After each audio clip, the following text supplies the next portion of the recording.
الحمد لله رب العالمين والصلاة والسلام على نبينا محمد وعلى آله وصحابته أجمعين ومن تبعهم بإحسان إلى يوم الدين وبعد فإخواني في الدين وأخواتي في الله رحمني ورحمكم الله. Semoga Allah subhanahu wa ta'ala senantiasa mencurahkan rahmatnya kepada kita sekalian. InsyaAllah ta'ala kita akan melanjutkan pembahasan tentang wasiat sahabat yang mulia Ali bin Abi Thalib radhiyallahu anhu terhadap salah seorang muridnya, yaitu tabi'iyun jalil Kumail bin Ziyad rahimahullahu ta'ala rahmatan wasi'ah. Beliau mengatakan wan nasu thalathah, dan manusia itu ada 3 golongan. Golongan yang pertama alimun rabbani, alim yang rabbani. Dan golongan kedua adalah muta'allimun ala sabili najatin, seorang penuntut ilmu di atas jalan keselamatan. Ini alhamdulillah telah kita bahas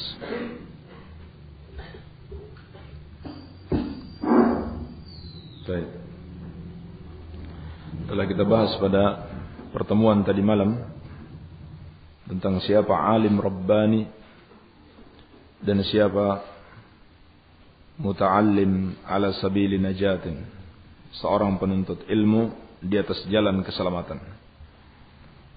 Dan golongan yang ketiga adalah wahamajun ra'aun adba'u kulli na'iq, orang-orang yang tidak bernilai, tidak memiliki bobot, orang-orang rendahan, pengikut setiap orang yang berteriak. Yani siapa saja yang mengajak mereka, asal ada suaranya, tidak peduli diajak kepada kebatilan atau kepada al-haq, mereka ikuti. Yamiluna ma'a kulli rihin, mereka cenderung kepada setiap angin berhembus. Kemana saja angin itu mengarah, di situ ada mereka. Lam yastadhi'u binuril ilm, mereka tidak mengambil cahaya ilmu. Walam yalja'u ila ruknin wathiq, dan mereka tidak bersandar kepada sebuah tiang yang kokoh. Inilah golongan yang ketiga, orang-orang yang hina, orang-orang yang rendahan. Kenapa? Karena kebodohan mereka, sehingga mereka mudah diajak untuk berbuat keributan. Setiap ada perselisihan, mereka terlibat. Setiap ada fitnah, merekalah kayu bakarnya. Mereka tidak mengetahui kadar diri mereka. Ini bukan sekedar bodoh, tetapi bodoh yang parah. Mereka bodoh namun tidak menyadari kebodohan mereka, sehingga gampang sekali disesatkan, gampang sekali diajak ke sana kemari untuk berbuat keributan. Mereka adalah orang-orang yang paling berbahaya di dalam agama ini. Dan bagaimana syaitan menyesatkan umat manusia melalui orang-orang seperti ini. Bahkan kesyirikan yang merupakan dosa terbesar pertama kali terjadi ketika syaitan berhasil menyesatkan orang-orang seperti ini. Seperti disebutkan dalam As-Sahih dari Ibnu Abbas radhiyallahu taala anhuma ketika beliau menafsirkan firman Allah Subhanahu wa taala, wa qalu la tadharunna alihatakum wa la tadharunna wadda wa la suwa'a wa la yaghutha wa ya'uqa wa nasr. Dan mereka mengatakan, janganlah kalian meninggalkan sesembahan-sesembahan kalian. Ini ucapan-ucapan para penyembah berhala, ucapan kaum musyrikin untuk menghalangi dakwah Nabi Nuh alaihi salam. Janganlah kalian meninggalkan Wad, jangan pula Suwa, jangan Yaguth, Ya'uq dan Nasr. Siapa mereka ini? Sesembahan kaum musyrikin ketika itu. Tetapi asalnya nama-nama ini adalah orang-orang saleh. Seperti dikatakan Ibnu Abbas radhiyallahu taala anhuma, hadhihi asma'u rijalin salihin min qaumi Nuh. Falamma halaku awha syaitanu ila qaumihim aninsibu ila majalisihim allati kanu yajlisuna fiha ansaba wa sammuha bi asma'ihim fafa'alu wa lam tu'bad hatta idza nusiya al-ilmu hatta idza halaka ulaika wa nusiya al-ilmu ubidat. Nama-nama ini kata Ibnu Abbas adalah orang-orang saleh di masa Nabi Nuh alaihi salam. Ketika mereka mati, ketika mereka meninggal dunia, maka syaitan membisikkan kepada kaumnya, buatlah patung sebagai monumen peringatan di tempat-tempat dulu di mana mereka biasa beribadah kepada Allah Subhanahu wa taala. Lalu mereka pun melakukannya. Dengan mudahnya mereka ditipu oleh syaitan. Namun ketika itu belumlah disembah.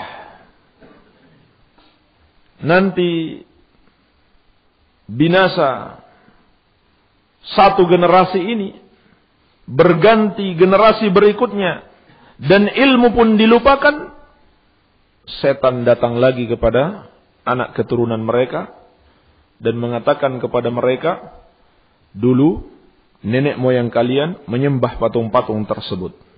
Pada akhirnya disembah. Dikatakan oleh Imam Ibnu Qayyim rahimahullahu taala, qala ghairu wahidin minas salaf, lamma matu akafu ala kuburihim, thumma sawwaru tamathilahum, thumma tala alaihimul amadu, fa'abaduhum. Ketika orang-orang saleh ini mati, mereka berbuat bid'ah, yaitu dengan beribadah di kuburan orang-orang saleh tersebut. Ibadahnya kepada siapa? Masih kepada Allah. Kemudian mereka membuat patung-patung orang-orang saleh tersebut. Kemudian berlalu masa yang panjang, pada akhirnya mereka menyembah patung-patung tersebut. Dan disebutkan dalam riwayat, mereka mengatakan, "Lau sawwarnahum kana ashwaq lana ila al-ibadah fasawwaruhum." Andaikan kita membuat rupa, gambar atau patung-patung orang-orang soleh tersebut, maka itu akan lebih membuat kita semangat beribadah kepada Allah Subhanahu wa taala. Pada akhirnya mereka buat patung-patung tersebut. Inilah kisah awal terjadinya kesyirikan di muka bumi ini. Terjadi ketika ilmu dilupakan. Ketika mereka beramal tanpa ilmu. Ketika mereka ditipu oleh syaitan. Begitu mudahnya ditipu oleh syaitan dikarenakan kebodohan mereka. Dan subhanallah, ketika mereka membuat patung-patung tersebut, mereka memiliki niat yang baik. Apa niatnya? Biar lebih semangat ibadah. Untuk meningkatkan ibadah kepada Allah Subhanahu wa ta'ala. Tetapi niat yang baik saja tidak cukup untuk menyelamatkan seseorang dari kesesatan, harus dengan ilmu. Dikarenakan kebodohan mereka, maka dengan mudahnya mereka ditipu oleh syaitan. Dan juga dalam kisah ini para ulama mengatakan terdapat pelajaran yang sangat berharga, yaitu at-tahdhir min tarki ta'limil aulad. Peringatan dari bahayanya meninggalkan pengajaran terhadap anak-anak kita. Ini yang terjadi pada generasi terdahulu. Ketika masih ada ilmu di tengah-tengah mereka, walaupun sedikit, syaitan tidak berhasil mengajak mereka melakukan kesyirikan. Namun, sudah berhasil mengajak mereka untuk melakukan kebid'ahan yang akan mengantarkan kepada kesyirikan. Disuruh buat patung-patung. Tujuannya baik, agar semangat ibadah. Disuruh beribadah di kuburan orang-orang yang saleh. Tujuannya bukan untuk berdoa kepada orang saleh tersebut, tetapi kepada Allah Subhanahu wa taala. Ketika berlalu masa yang panjang, mereka tidak lagi mengajarkan anak-anak mereka tauhid yang benar, maka setan berhasil menjerumuskan anak-anak mereka kepada kesyirikan. Inilah di antara bahaya kebodohan. Iya. Maka golongan yang ketiga ini, Amirul Mukminin Ali bin Abi Thalib radhiyallahu anhu mengingatkan kita jangan sampai tergolong menjadi orang-orang yang berada di dalam golongan ini. Dikarenakan kebodohan mereka, gampang diajak ribut.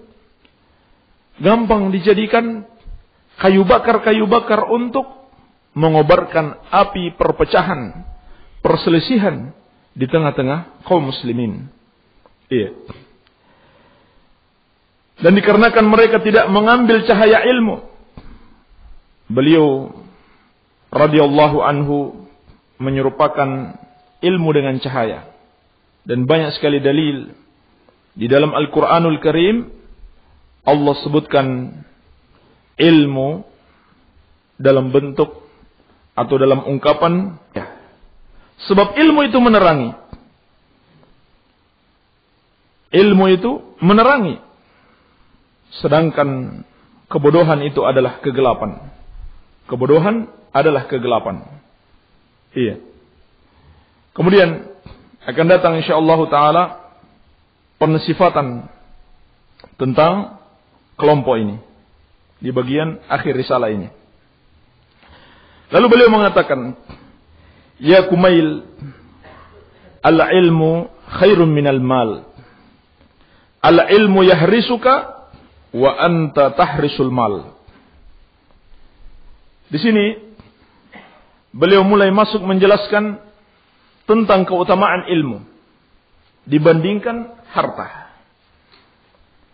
Dan harta termasuk kenikmatan dunia yang paling dikejar oleh kebanyakan manusia. Maka sengaja beliau membandingkan antara kemuliaan ilmu dibanding harta, agar kita kemudian tersadar bahwa mestinya yang dikejar adalah ilmu, bukan harta. Adapun harta tidak perlu dikejar, cukup sekedarnya saja. Apa yang bisa membuat kita bertahan hidup di muka bumi ini, itu sudah cukup. Kalau Allah Subhanahu wa ta'ala memberikan lebih dari itu, alhamdulillah. Tetapi dia tidak harus dikejar mati-matian. Yang mestinya dikejar adalah ilmu. Beliau mengatakan, al-ilmu khairun minal mal. Al-ilmu yahrisuka wa anta tahrisul mal. Ilmu itu lebih baik daripada harta. Sebab ilmu akan menjagamu, adapun harta engkaulah yang menjaganya. Ini keutamaan yang pertama. Keutamaan ilmu dibanding harta. Ilmu itu akan menjaga seseorang. Yakni dia senantiasa diingatkan dengan ilmunya. Ketika dia mau berbuat maksiat kepada Allah, Ketika dia tergoda untuk melakukan maksiat kepada Allah, dia diingatkan dengan ilmunya. Dia diingatkan dengan kebesaran Allah. Dia diingatkan dengan keagungan Allah yang dia ketahui. Dan dia diingatkan dengan hukum-hukum Allah subhanahu wa ta'ala yang sudah dia ketahui. Adapun harta, maka kita yang repot menjaganya. Kita yang sibuk menjaganya. Ini sisi yang pertama. Yang kedua, al-ilmu yazku 'alal infaq. Dan dalam riwayat yang lain 'alal amal. Wal mal tanqusuhun nafaqah. Ilmu itu bertambah apabila disedekahkan. Dalam riwayat yang lain apabila diamalkan. Sedangkan harta kalau dibelanjakan maka dia akan berkurang. Ini adalah makna sabda Nabi sallallahu alaihi wasallam, "Innallaha qala li anfik unfik alaik." Sesungguhnya Allah subhanahu wa ta'ala berkata kepadaku, berinfaklah, maka aku akan berinfak kepadamu. Dan infak yang paling tertinggi adalah mengajarkan ilmu. Sedekah yang paling tertinggi adalah mengajarkan ilmu. Demikian sifat ilmu.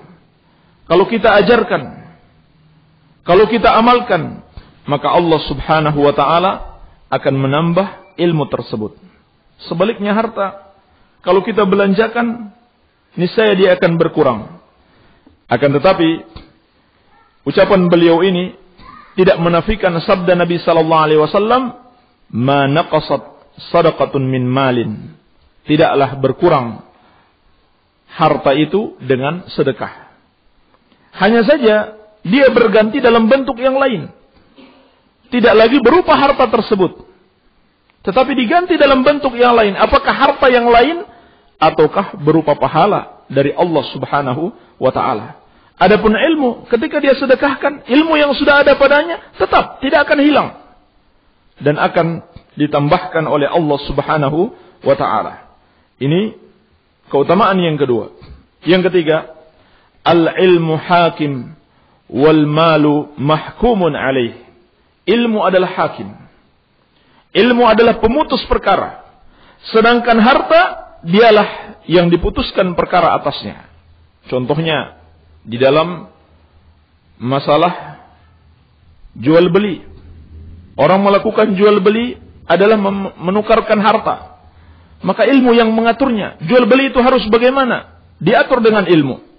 Demikian pula pembagian harta warisan. Ilmu yang mengaturnya. Maka ilmu adalah hakim, sedangkan harta adalah yang dihukumi.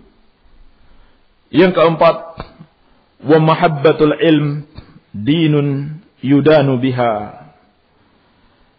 Mencintai ilmu adalah agama yang dengannya seorang beribadah kepada Allah subhanahu wa ta'ala. Sebab Allah subhanahu wa ta'ala mencintai ilmu. Maka sepatutnya kita mencintai apa yang dicintai oleh Allah subhanahu wa ta'ala. Dan Allah membenci kebodohan. Sepatutnya juga kita membenci apa yang dibenci oleh Allah subhanahu wa ta'ala. Sebagaimana Allah mencintai para ulama, mencintai orang-orang yang berilmu, demikian pula kita harus mencintai para ulama, mencintai para penuntut ilmu. Demikian yang seharusnya kita lakukan. Jangan sebaliknya, kita membenci para ulama, kita membenci para penyebar ilmu dan para penuntut ilmu. Dan memang ini adalah sebuah sifat yang hanya pantas ada pada orang kafir. Dan hanya pantas diwariskan oleh kaum munafikin dan juga oleh ahlul bid'ah. Oleh karena itu ulama mengatakan, wa min alamati ahlil bid'ah al-waqi'atu ala ahlil athar. Dan di antara tanda ahlul bid'ah, mereka merendahkan ahlul athar, yakni para ulama, ahlus sunnati wal jamaah. Laisa fid dunya mubtadi' illa wa huwa yubghidu ahlal hadith. Tidak ada di dunia ini seorang pelaku bid'ah pun, seorang mubtadi, kecuali dia membenci ahlul hadis, membenci para ulama, ahlus sunnati wal jamaah. Maka sangat kita heran kalau ada yang mengaku ahlus sunnah, namun dia membenci para ulama dan para penuntut ilmu dari kalangan ahlus sunnah wal jamaah. Padahal mencintai ilmu dan mencintai para ulama adalah sebuah ibadah yang dengannya seorang beribadah kepada Allah Subhanahu wa taala. Adapun mencintai harta, mencintai harta adalah sesuatu yang mubah. Adalah sesuatu yang mubah. Dia tidak bisa menjadi ibadah kecuali diniatkan untuk ibadah kepada Allah Subhanahu wa taala. Dan dia bisa menjadi haram apabila mengantarkan kepada yang haram. Yani ketika seseorang karena cintanya kepada hartanya, dia kejar harta itu mati-matian dan dia tinggalkan kewajiban-kewajibannya dan dia melakukan hal-hal yang dilarang, maka jadilah kecintaannya kepada harta tersebut adalah sesuatu yang haram. Akan tetapi cinta kepada ilmu adalah ibadah kepada Allah Subhanahu wa taala. Kemudian beliau mengatakan, al-ilmu yaksibul alimat ta'ata fi hayatih. Ilmu menghasilkan ketaatan kepada seorang alim dalam kehidupannya. Maksudnya, seorang alim itu dia dimuliakan, dia dihormati, bahkan dia ditaati dikarenakan ilmu yang ada padanya. Dan ini adalah perintah Allah Subhanahu wa taala untuk mentaati para ulama apabila mereka memerintahkan kita kepada yang ma'ruf. Sebagaimana firman Allah, ya ayyuhalladzina amanu athi'ullaha wa athi'ur rasul wa ulil amri minkum. Wahai orang-orang yang beriman, taatlah kepada Allah dan taatlah kepada Rasul dan para ulama di antara kalian. Ulil amr. Ulil amr diartikan ulama dan umara. Namun yang paling utama asalnya maknanya adalah al-ulama, sebagaimana ditafsirkan Ibnu Abbas radhiyallahu taala anhuma, humul fuqaha wal ulama ahlud din alladzina yu'allimuna an-nasa dinahum. Yang dimaksud dengan ulil amr yang Allah perintahkan untuk kita senantiasa taat kepada mereka, yaitu fuqaha dan ulama yang mengajarkan kepada makhluk, kepada manusia agama mereka. Aujaballahu ta'ala ta'atahum. Allah Subhanahu wa ta'ala mewajibkan kita untuk senantiasa taat kepada mereka. Ini di dalam kehidupan mereka. Wa jamilal ahdutsati ba'da wafatih. Dan mereka akan mendapatkan perlakuan-perlakuan yang indah dari umat manusia setelah kematian. Setelah kematian mereka. Yani setelah kematian para ulama, mereka tidak kemudian direndahkan, tidak dihinakan, tetapi tetap dihormati. Sepanjang dunia ini masih ada para penuntut ilmu, maka para ulama senantiasa dihormati, dimuliakan, didoakan. Imam Bukhari rahimahullahu ta'ala telah meninggal ribuan tahun yang lalu. Lebih dari 1000 tahun yang lalu. Tetapi sampai hari ini masih disebutkan dengan sebutan yang penuh dengan penghormatan dan senantiasa didoakan. Demikian pula para sahabat terutama. Mereka telah lama meninggalkan kita. Tetapi jasa-jasa mereka terus dikenang. Terus dimuliakan, terus didoakan. Demikian ilmu bagi seorang hamba memiliki keutamaan-keutamaan yang sangat besar. Wa sani'atul mal tazulu bizawalih. Adapun karakter harta itu dia akan hilang, akan musnah, tidak lagi dikenang dengan hilangnya harta tersebut. Mata khuzanul amwal wa ahya.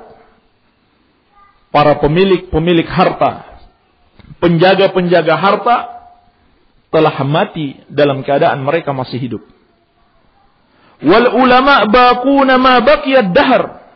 Sedangkan para ulama mereka tetap hidup selama zaman masih ada. a'yanuhum mafqudah wa amsaluhum fil qulubi mawjudah.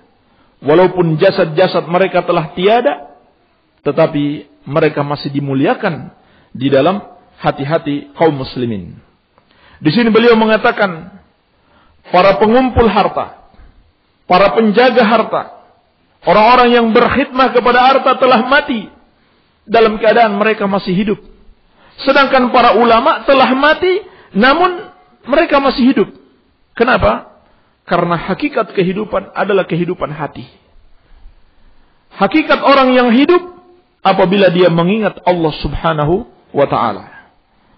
Maka orang-orang yang tidak mengingat Allah, yang dilupakan oleh harta dari mengingat Allah, mereka bagaikan orang-orang mati. Sebagaimana sabda Nabi sallallahu alaihi wasallam, "Matsalul ladzi yadhkuru rabbahu wal ladzi la yadhkuru rabbahu matsalul hayy wal mayyit."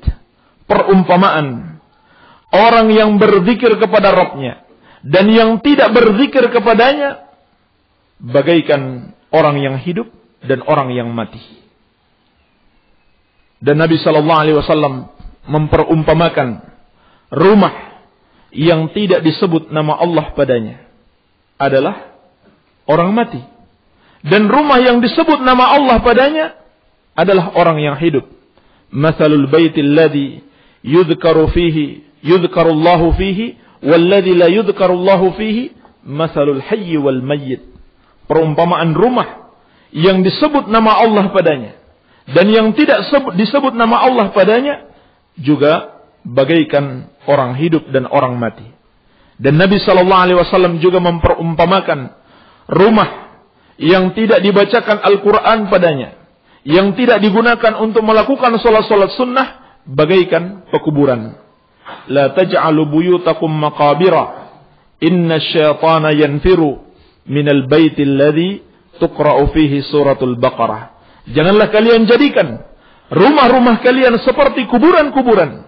Sesungguhnya setan lari dari rumah yang padanya dibacakan surat Al-Baqarah.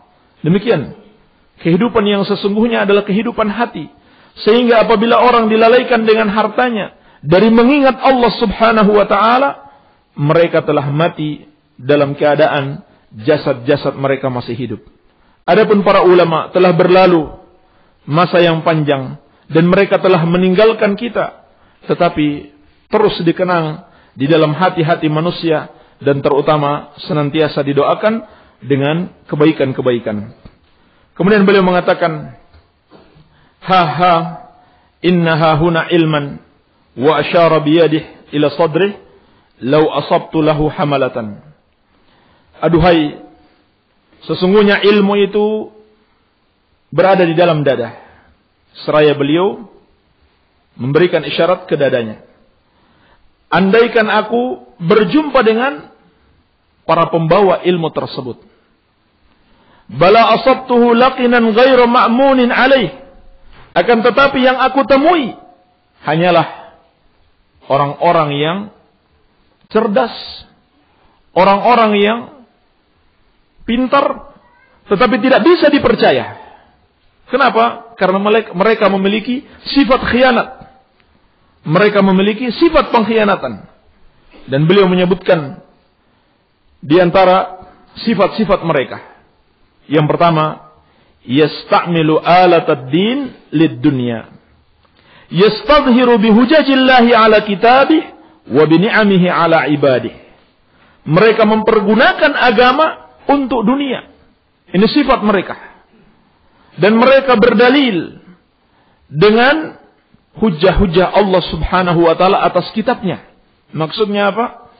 Mereka di dalam memahami ayat-ayat dan sunnah nabinya ternyata dengan pemahaman-pemahaman mereka sendiri. Mereka lebih mengedepankan akal-akal mereka dibanding ayat-ayat Allah Subhanahu wa ta'ala. Ini maknanya. Mereka bawa ayat-ayat Allah dan hadis-hadis Rasulullah sallallahu alaihi wasallam untuk kepentingan duniawi. Wa bini'amihi ala ibadih, dan mereka nampakkan nikmat Allah yang diberikan kepada mereka berupa kecerdasan dan penghafalan terhadap sebagian dalil-dalil syar'i. Untuk apa? Untuk menipu hamba-hamba Allah subhanahu wa ta'ala. Ini sifat mereka yang pertama. Mereka tahu ilmu, tetapi mereka mengkhianati ilmu untuk apa? Untuk meraih kesenangan duniawi belaka. Ini peringatan bagi kita semua, bahwasannya ada golongan seperti ini.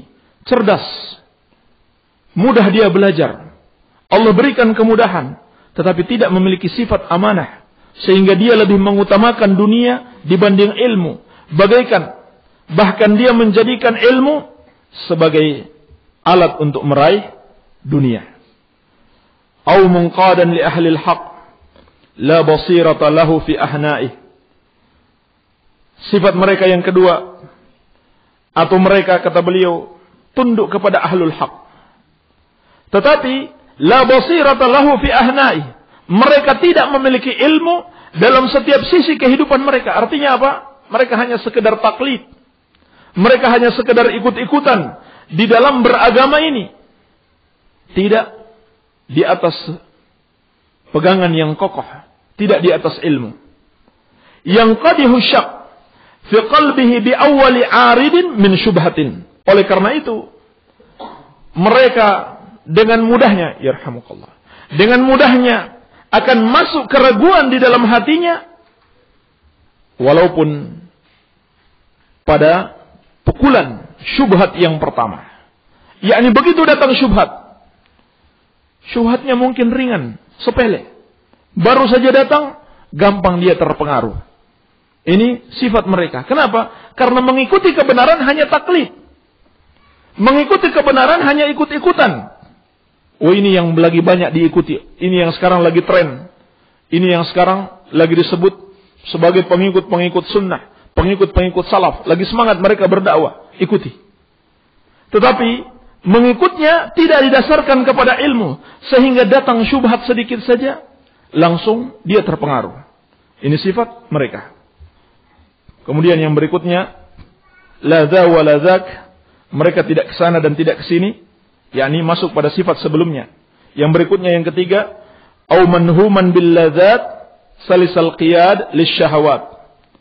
Mereka dikuasai dengan al-ladzat, mencari kelezatan, dan dipimpin oleh syahwat. Ini sifat mereka. Apa saja yang enak, apa saja yang sesuai syahwat, mereka ikuti. Dan ulama mengingatkan orang-orang yang memiliki sifat seperti ini tidak akan meraih ilmu.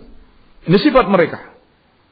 Senantiasa memperturutkan hawa nafsunya, mencari yang enak-enak saja dan mudah, dibawa oleh syahwat mereka. Dan berkata Yahya bin Abi Katsir, la yunalul ilm birahatil jism. Ilmu itu tidak akan bisa diraih dengan jasad yang santai-santai saja. Demikian sifat-sifat mereka, sehingga sulit bagi mereka untuk meraih ilmu. Ilmu butuh pengorbanan, butuh perjuangan untuk bisa meraihnya. Tetapi karena mereka senangnya santai-santai saja, memperturutkan hawa nafsunya, maka mereka tidak akan bisa meraih ilmu yang bermanfaat. Au mughzan bi jam'il amwal wal iddikhar. Ini sifat yang keempat. Mereka disibukkan oleh ketamakan mereka mengumpulkan harta dan kekayaan. Inilah keadaan mereka. Dunia yang mereka kejar, dunia yang lebih senang mereka kumpulkan dibanding ilmu. Maka mereka pun tersesat karenanya. Dan inilah yang berbahaya. Beliau radhiyallahu anhu mengatakan, laisa min du'atid din. Mereka bukan termasuk orang-orang yang mengajak kepada agama. Aqrabu shibhan bihimal an'am as-sa'imah. Yang paling dekat dengan mereka, yang lebih pantas dimiripkan adalah, yarhamukallah, binatang-binatang ternak yang digembalakan. Yakni mereka seperti binatang-binang ternak yang digembalakan oleh seorang pengembala kemana saja pengembala itu membawa mereka, di situ mereka ikuti. Sebagaimana Allah Subhanahu wa taala telah memberikan isyarat, inhum illa kal an'am balhum adallu sabila. Tidaklah mereka itu kecuali seperti binatang-binatang ternak, bahkan mereka lebih sesat jalannya dari binatang-binatang tersebut. Lidzalika yamutul ilm bimauti hamilihi. Oleh karena itu, ilmu itu akan mati dengan kematian para pembawa ilmu tersebut. Ini peringatan bahwasanya apabila para ulama telah mati, maka ilmu pun akan hilang bersama mereka. Sehingga kita perlu untuk bersemangat dalam menuntut ilmu, agar ilmu tetap terjaga di hati-hati kita, agar ilmu tetap tersebar di tengah masyarakat kita. Dan ini sebagaimana yang diperingatkan oleh Nabi sallallahu alaihi wasallam, innallaha la yaqbidul ilma intiza'an yantazi'uhu min sudurir rijal, walakin yaqbidul ilma biqabdil ulama, hatta idza lam yubqi aliman ittakhadha an-nasu ru'usan juhala fasu'ilu wa aftau bighairi ilmin fadallu wa adallu. Sesungguhnya Allah tidaklah mengambil ilmu secara sekaligus begitu saja dari hati-hati para ulama. Akan tetapi Allah mencabut ilmu dengan mematikan para ulama, sampai ketika Allah tidak menyisakan seorang alim pun, manusia mulai mengambil pemimpin-pemimpin yang jahil, tokoh-tokoh yang jahil, apakah pemimpin agama mereka atau dunia mereka. Lalu orang-orang jahil ini ditanya dan mereka berfatwa tanpa didasari oleh ilmu, fadallu wa adallu, mereka sesat dan menyesatkan. Tetapi kata beliau, Allahumma bala la takhlul ardu min qa'imin lillah bihujjatin. Segala puji bagi Allah. Ini pujian kepada Allah, bahwasannya dunia tidak akan pernah hilang dari orang-orang yang menegakkan hujjahnya. Li'alla tabtula hujajullah wa bayyinatuh. Agar tidak hilang hujjah-hujjah Allah dan keterangan-keterangannya. yakni akan senantiasa ada para ulama yang Allah Subhanahu wa taala jaga mereka. Allah Subhanahu wa taala menangkan mereka, menolong mereka sampai akhir zaman. Sebagaimana yang kita bahas kemarin, sabda Nabi sallallahu alaihi wasallam, "La tazalu ta'ifatun min ummati zahirina 'alal haqq la yadurruhum man khadalahum hatta ya'ti amrullahi wa hum kadzalik." Akan senantiasa ada sekelompok dari umatku yang tetap teguh di atas kebenaran, tidak sedikit pun membahayakan mereka orang-orang yang merendahkan mereka, yang memusuhi mereka, sampai datang ketetapan Allah Subhanahu wa taala dan mereka tetap dalam keadaan seperti itu.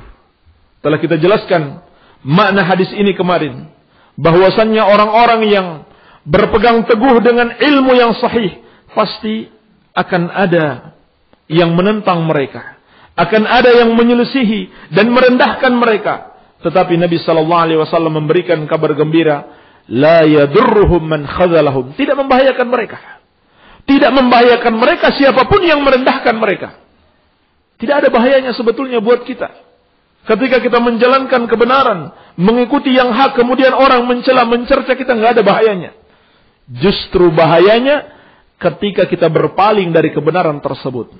Ketika kita tidak lagi mengamalkan al-haq, kenapa? Takut dicibir, takut dicerca, takut dihina. Berarti kita lebih takut kepada manusia dibanding kepada Allah Subhanahu wa taala. Agar semua manusia senang, kita ikuti kemauan mereka. Kemana kita diajak, kita ikuti. Tapi kita tidak menyadari hal itu akan mendatangkan kemurkaan Allah Subhanahu wa taala, dan Nabi sallallahu alaihi wasallam telah mengingatkan, man ardan nasa bi sakhatillah wakkalahu Allahu ilan nas. Barang siapa yang mencari keridhaan manusia dengan membuat Allah murka, maka Allah Subhanahu wa taala akan jadikan dia bergantung kepada manusia, tidak lagi mendapatkan pertolongan Allah Subhanahu wa taala. Iya. Dan Allah pertahankan mereka. Allah jaga mereka. Allah tolong mereka. Agar tidak hilang hujjah Allah di muka bumi ini. Dan peringatan-peringatannya. Yakni di antara tugas para ulama. Di antara tugas para penuntut ilmu. Penuntut ilmu itu penyambung lidah para ulama.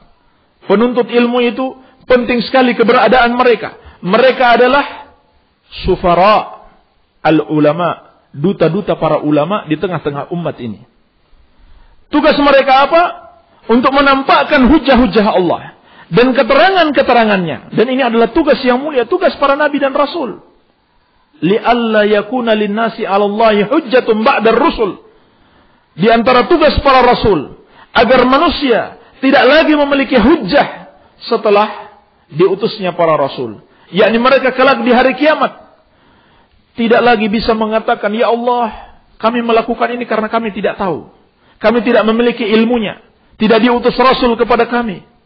Maka Allah subhanahu wa ta'ala akan menjawab, sesungguhnya telah diutus Rasul kepada kalian.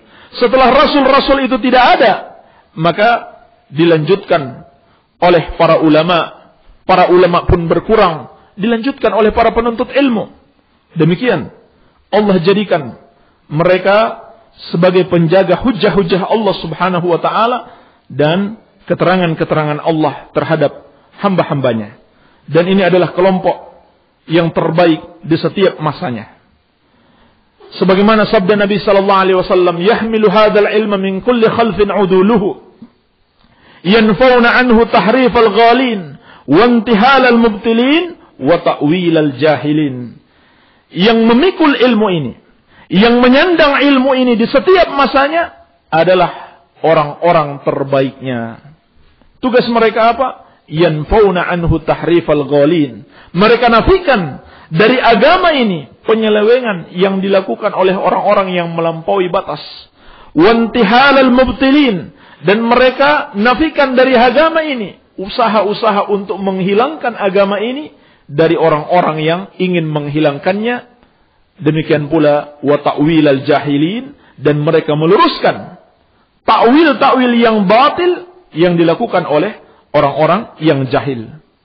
Akan tetapi sayang sekali, ulaikal aqalluna adada al-a'zamuna indallahi qadara. Mereka itu sangat sedikit. Mereka itu sangat sedikit di tengah-tengah umat. Tetapi walhamdulillah mereka itu adalah orang-orang yang paling agung kedudukannya di sisi Allah Subhanahu wa taala. Bihim yadfa'ullahu an hujajihi hatta yu'adduha ila nudhara'ihim wa yazra'uha fi qulubi ashbahihim. Dengan mereka Allah Subhanahu wa taala membela hujahnya. Yani Allah jadikan mereka sebagai pembela-pembela agama Allah Subhanahu wa taala. Para penjaga agama.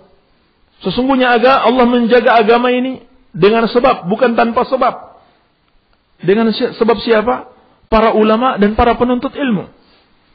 Sampai kemudian mereka menyampaikan agama ini kepada yang semisal dengan mereka, dan mereka tanamkan di hati orang-orang yang serupa dengan mereka. Ini tugas-tugas mereka. Baik. Kemudian dari ucapan beliau radhiyallahu anhu, ulaikal aqalluna adada al-'azamuna indallahi qadara. Mereka sangat sedikit jumlahnya. Akan tetapi nilainya di sisi Allah begitu agung. Di sini terkandung peringatan yang sangat berharga bagi kita. Bahwasannya pengikut-pengikut kebenaran itu sedikit. Dan di antara pengikut-pengikut kebenaran yang betul-betul berilmu, mendalam ilmunya, tegak di atas ilmu, itu lebih sedikit lagi. Akan tetapi sedikitnya mereka tidak membahayakan mereka sedikit pun. Dan sebagai peringatan bagi kita, bahwasannya kebenaran itu tidak diukur dari banyaknya pengikut. Dalam banyak dalil, Allah Subhanahu wa taala telah mengingatkan kepada kita akan kenyataan ini. Wa qalilun min ibadiy syakur. Dan sedikit hamba-hambaku yang bersyukur. Wa in tuti aktsara man fil ardi yudilluka an sabilillah. Kalau kamu mengikuti kebanyakan orang di muka bumi ini, niscaya mereka akan menyesatkan kamu dari jalan Allah. Wa ma aktsarun nasi walau harasta bimu'minin. Dan tidaklah kebanyakan manusia, meskipun engkau sangat menginginkan, akan beriman kepada Allah Subhanahu wa ta'ala. Demikian keadaan pengikut kebenaran, mereka sedikit. Tetapi walaupun sedikit, tidak akan mempengaruhi mereka. Bahkan mereka semakin kokoh di atas kebenaran. Kenapa? Karena ilmu yang ada pada mereka, Allah Subhanahu wa ta'ala senantiasa menganugerahkan pertolongan kepada mereka. Dan Nabi SAW juga telah memberikan isyarat akan hal ini. Sebagaimana dalam sabda beliau, Bada al-Islamu ghariban, wa sayaudu ghariban kama bada'a, fatuba lil ghuraba. Islam itu datang dalam keadaan terasing, datang dalam keadaan dianggap aneh, nyeleneh, karena berbeda dengan kebanyakan orang, berbeda dengan kesyirikan dan kekufuran ketika itu.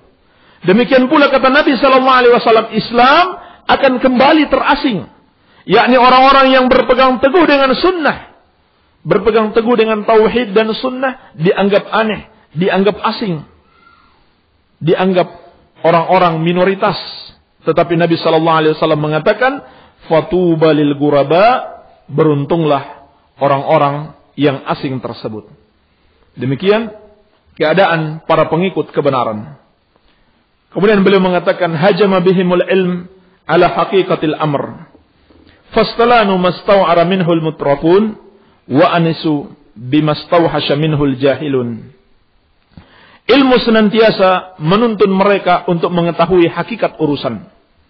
Ini diantara kenikmatan orang-orang yang berilmu. Mereka senantiasa dituntun oleh ilmu mereka untuk mengetahui hakikat yang sebenarnya. Sehingga mereka tidak mudah tertipu dengan bungkusan-bungkusan, dengan kata-kata yang indah. Sebab mereka mengerti hakikatnya. Mereka pun dengan mudahnya memahami ilmu yang dianggap sulit atau yang dirasa sulit oleh orang-orang yang sombong, oleh orang-orang yang melampaui batas. Mereka pun begitu menyukai ilmu, begitu senang dengan ilmu, senang dengan kebenaran, di mana orang-orang jahil begitu asing dengan kebenaran tersebut. Sahibud dunya bi abdanin arwahuha mu'allaqatun bil mala'il a'la.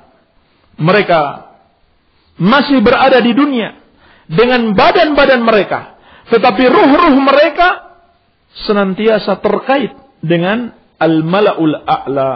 Al-mala'ul a'la ini ada dua penafsiran.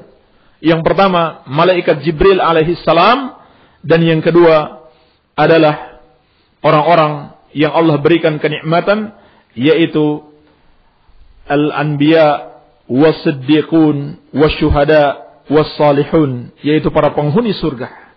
Ini para ulama, jasad-jasad mereka di dunia, tetapi hati-hati mereka bersama para penghuni surga. Ulaika khulafa'ullahi fi ardihi wa du'atuhu ila dinih. Mereka itulah khalifah-khalifah Allah di buminya dan dai-dai yang mengajak kepadanya. Tentang ucapan khulafa'ullah ini dikhilafkan para ulama, apakah boleh atau tidak. Tetapi ini sudah disebutkan oleh sahabat yang mulia Ali bin Abi Thalib radhiyallahu anhu, sehingga Imam Al-Qayyim rahimahullahu taala menjelaskan, maka harus dirinci kebolehannya. Kalau yang dimaksudkan di sini khalifah-khalifah Allah sebagai pengganti-pengganti Allah, maka itu tidak benar. Itu makna yang salah. Bahkan Allah dialah khalifah bagi kita. Yani ketika kita safar misalkan, di antara lafaz doa safar, wa antal khalifatu fil ahl, engkau adalah khalifah di dalam keluargaku.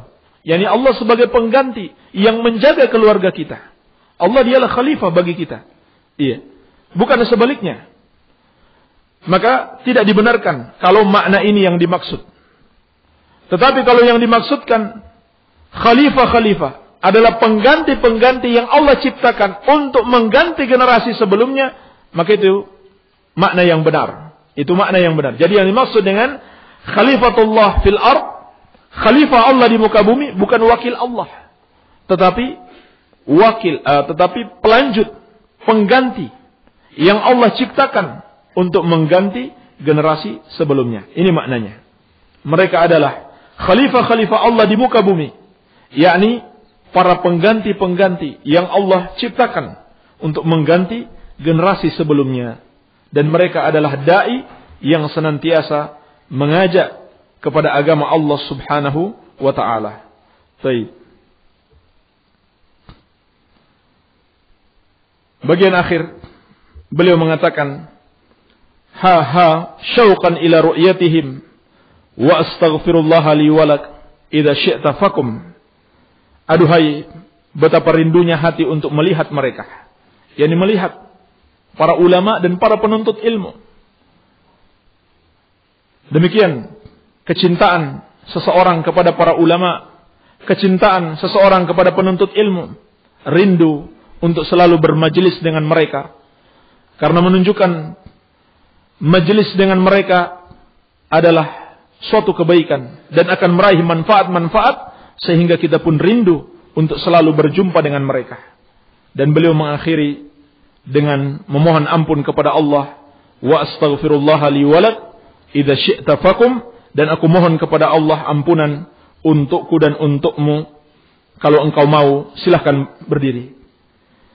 Di sini menunjukkan kasih sayang seorang alim, kasih sayang seorang guru kepada muridnya, senantiasa mendoakan murid-muridnya. Di samping berdoa untuk dirinya sendiri, dia tidak lupa mendoakan murid-muridnya untuk meraih kebaikan. Dan juga sekaligus menunjukkan kepada kita, seperti yang kita sampaikan kemarin, ilmu ini dibangun di atas rahmat, dibangun di atas dasar kasih sayang. Oleh karena itu sering kita jumpai dalam kitab-kitab para ulama, mereka mengatakan, i'lam rahimakallah, ketahuilah semoga Allah Subhanahu wa taala memberikan rahmatnya kepadamu. Baru setelah itu disampaikan apa yang akan mereka sampaikan. Untuk apa? Untuk mengingatkan penuntut ilmu ini bahwa ilmu itu dibangun di atas dasar kasih sayang. Iya. Walhamdulillah, kita sudah selesai dari penjelasan ringkas tentang wasiat Amirul Mukminin Ali bin Abi Thalib radhiyallahu anhu kepada salah seorang muridnya, Kumail bin Ziyad. Barang siapa yang ingin mendapatkan penjelasan yang lebih detail, silakan membaca syarah athar ini pada kitab Miftah Dari Sa'adah Ibnu Qayyim rahimahullahu taala. Dan beliau sampai merinci keutamaan ilmu dibanding harta dari 40 sisi. Dari 40 sisi. Kalau yang disebutkan Ali bin Abi Thalib tadi hanya berapa? 4 atau 5. Tapi Imam Ibnu Qayyim merinci sampai 40 sisi keutamaan harta, keutamaan ilmu dibanding harta. Walhamdulillah, semoga ada manfaatnya bagi kita semua. Wabillahi taufik.